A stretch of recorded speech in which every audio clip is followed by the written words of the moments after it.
తెలంగాణ ముఖ్యమంత్రి కల్వకుంట్ల చంద్రశేఖరరావును కాంగ్రెస్ పార్టీ నేతలు వరుసగా కలుస్తున్నారు. శనివారం ఆదివాసీ ఎమ్మెల్యేలు రేగా కాంతారావు, ఆత్రం సక్కు, సీతక్క, పొడం వీరయ్య సీఎంని కలిశారు. పోడు భూములు, ఆదివాసీ సమస్యలను పరిష్కరించాలని నేతలు కోరినట్లు తెలుస్తుంది. ఫిబ్రవరి మొదటి వారంలో ఆదివాసీ ఎమ్మెల్యేలతో సమావేశమవుతానని కేసీఆర్ ఎమ్మెల్యేలకు హామీ ఇచ్చారు. తాజాగా నల్గొండ కాంగ్రెస్ ఎమ్మెల్యేలు కోమటిరెడ్డి రాజగోపాల్ రెడ్డి, చిరుమూర్తి లింగయ్య ముఖ్యమంత్రి కేసీఆర్ తో ప్రగతి భవన్ లో భేటీ అయ్యారు. ఈ సందర్భంగా నల్గొండ జిల్లాలో జరిగే చెరువుగట్టు బ్రహ్మోత్సవాలకు రావాలని ఆహ్వానించారు. అలాగే జిల్లాలో చేపట్టాల్సిన పలు అభివృద్ధి పనులను ముఖ్యమంత్రి దృష్టికి తీసుకువెళ్లారు. ఇదిలా ఉంటే నియోజకవర్గాల్లో అభివృద్ధి పనులు చేపట్టాలని కోరుతూ పలువురు కాంగ్రెస్ పార్టీ ఎమ్మెల్యేలు ముఖ్యమంత్రి కె చంద్రశేఖరరావుకు వినతి పత్రం అందజేస్తున్నారు. నార్కట్పల్లి అద్దంకి హైవే సర్వీస్ రోడ్డును పూర్తి చేయాలని, మునుగోడులో పలు అభివృద్ధి కార్యక్రమాలను చేపట్టాలని, రాజగోపాల్ రెడ్డి సోమశిల సిద్ధేశ్వర ఆలయం బ్రిడ్జిని చేపట్టాలని కొల్లాపూర్ ఎమ్మెల్యే హర్షవర్ధన్ రెడ్డి విజ్ఞప్తి చేశారు. ఎన్నికల ముందు కేసీఆర్ పై తీవ్ర విమర్శలు చేసిన కాంగ్రెస్ నేతలు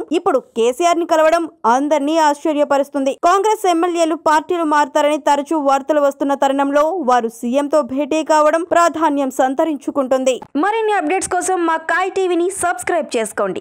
మా వీడియో కనుక మీకు నచ్చినట్లయితే లైక్ చేయండి, షేర్ చేయండి. మీ విలువైన అభిప్రాయాలను కామెంట్ బాక్స్లో తెలియజేయండి.